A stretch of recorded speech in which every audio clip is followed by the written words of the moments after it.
வீர வணக்கங்கள் உனக்கே.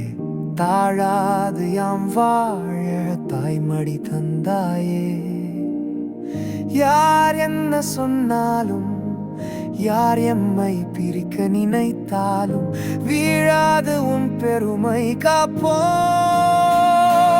மதங்கள் பலவானாலும் மனிதம் காப்போம் தாயே. சுதந்திரம் காத்தேயும் வீரர்களுக்கே தலை வணங்குகிறோம் என்றுமே. எம் உயிர் உள்ள மட்டும் வீர வணக்கங்கள் உனக்கே.